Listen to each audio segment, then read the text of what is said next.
The Israel-Palestine conflict is one of the world's longest-running and most emotionally charged disputes. But how did it begin? In this video, we'll walk through the key historical events that led to the conflict we see today, objectively and in under 15 minutes. For centuries, the region known as Palestine was part of the Ottoman Empire.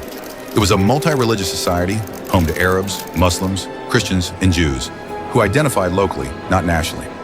In the late 1800s, a new political movement called Zionism emerged in Europe, calling for the establishment of a Jewish homeland, often imagined in Palestine. Around the same time, Arab nationalism was also growing, calling for independence from foreign powers, including the Ottomans.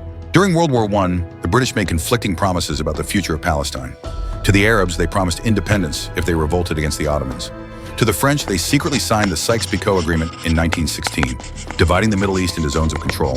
And in 1917, Britain issued the Balfour Declaration, supporting a national home for the Jewish people in Palestine. These overlapping promises laid the groundwork for future tensions. After the war, Britain took control of Palestine under a League of Nations mandate. Jewish immigration increased, especially as anti-Semitism grew in Europe. Palestinian Arabs feared they would become a minority in their own land. Riots and clashes broke out in the 1920s and 1930s. As both sides felt threatened, the British struggled to maintain order, and their promises to both Jews and Arabs increasingly looked impossible to keep. The Holocaust intensified calls for a Jewish homeland as global sympathy for Jewish suffering surged. Jewish survivors sought refuge in Palestine, but the British limited immigration to avoid angering Arab populations. This led to Jewish underground resistance and more violence in the region. By the end of World War II, Britain was exhausted and handed the problem over to the newly formed United Nations. In 1947, the UN proposed dividing Palestine into two states, one Jewish, one Arab, with Jerusalem under international control. Jewish leaders accepted the plan. Arab leaders rejected it, arguing it gave a disproportionate amount of land to the Jewish minority. In 1948, Britain withdrew. Jewish leaders declared the State of Israel, and surrounding Arab nations invaded. The war ended with Israel controlling more land than the UN plan had granted. Around 750,000 Palestinians fled or were expelled, an event Palestinians call the Nakba, or catastrophe. Many Palestinian refugees never returned. Meanwhile, Israel refused to allow them back, citing security concerns.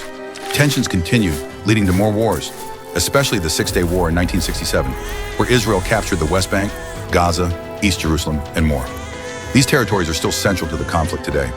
Israel began building settlements in the West Bank, which most of the international community considers illegal. Palestinians, lacking a state, began organizing resistance, including the Palestine Liberation Organization, PLO. In the late 1980s, Palestinians launched the first intifada, or uprising, against Israeli occupation. This led to the Oslo Accords in the 1990s, a peace process that created the Palestinian Authority and mutual recognition between Israel and the PLO. But hopes for peace faded. A second intifada erupted in 2000 with heavy casualties on both sides. Since then, peace talks have stalled while tensions have remained high. Today, the core issues remain unresolved: borders, refugees, and the status of Jerusalem, Israeli settlements, and Palestinian statehood. The Gaza Strip is controlled by Hamas, a militant group considered a terrorist organization by many countries. Israel maintains a blockade on Gaza. Periodic wars and violence continue to erupt. Both peoples, Israelis and Palestinians, continue to suffer under a conflict that has lasted for generations. This conflict is about more than just land. It's about history, identity, trauma, and competing national movements. Many on both sides want peace, but trust is low and solutions remain elusive. Understanding the past is the first step toward imagining a better future. Thanks for watching. If you found this helpful, share it, and let's keep the conversation respectful.